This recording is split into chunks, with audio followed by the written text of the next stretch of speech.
Many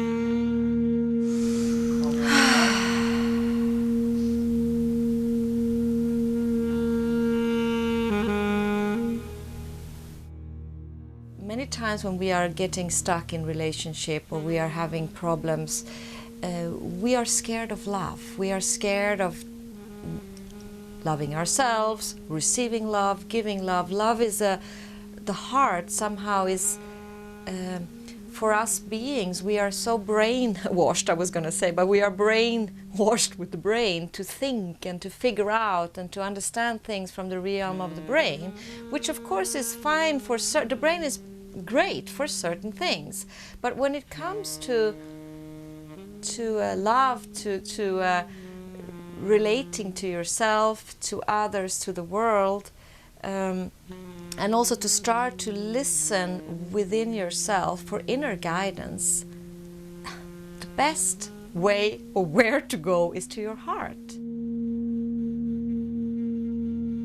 Our society is very mind-head oriented, meaning there's nothing wrong with our mind and head. We need that definitely to function well, but I have the feeling that we are living very much in our heads and thoughts take a lot of energy, especially if there are thoughts that are not so positive for us.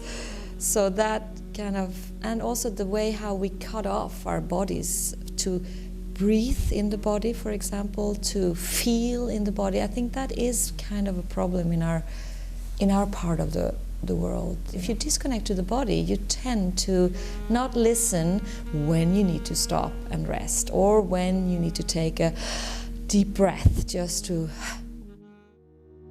What I teach people, or what I had to teach myself, and I still do, is what would love do if love was allowed to win here?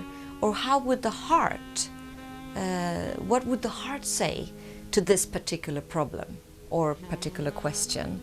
So starting to relate to the world from the heart and relating to myself from the heart. If I love this one, how would I, take care of her?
En frisk vind som passerar förbi.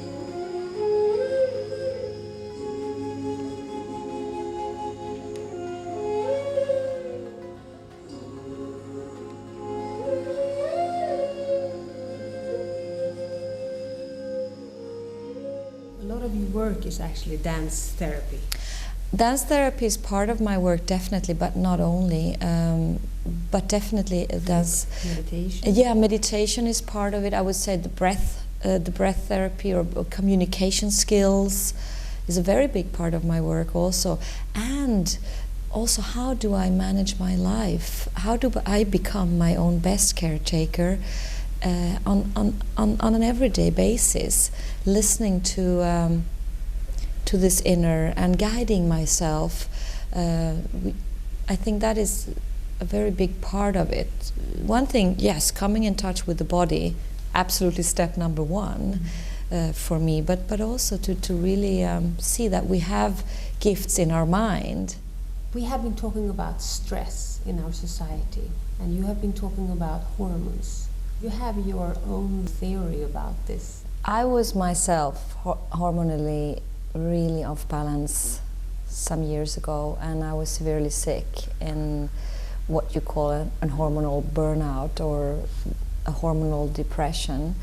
And I started to study a lot about hormones and the difference also with hormones in men and women when it comes to reacting to stress. Now, this research was also done by other people. John Gray, for example, has written a book about it, his last book. So what it is that generally on the planet, at least in our part of society, the Western-oriented society, is that women in general tend to have low oxytocin levels. And oxytocin is very needed for a woman to feel good in herself, like we say, feel good in her skin, but also for her sexual lust, feeling sexual. And this level of oxytocin is going down generally in women due to stress. So we react like that, whereas men react to stress with low testosterone levels. And that, of course, is going for them also to feel good in themselves, to feel powerful, but also to feel sexual. So this, and the way we recover that, and this is information I actually got from John Gray, and the way we recover that is also different. So for a woman to recover her oxytocin levels, she needs something which is about woman-to-woman talking, affection. She needs the feelings to activate the oxytocin level. When two women sit and talk about not just any topic, but like a good deep topic, relationships or something, we share something intimately. Already there, you have measured two women talking like that, the levels of oxytocin rise again. Touch is very important to women when it comes to raising oxytocin levels. So why do you do this work with Women's Way? What drives you?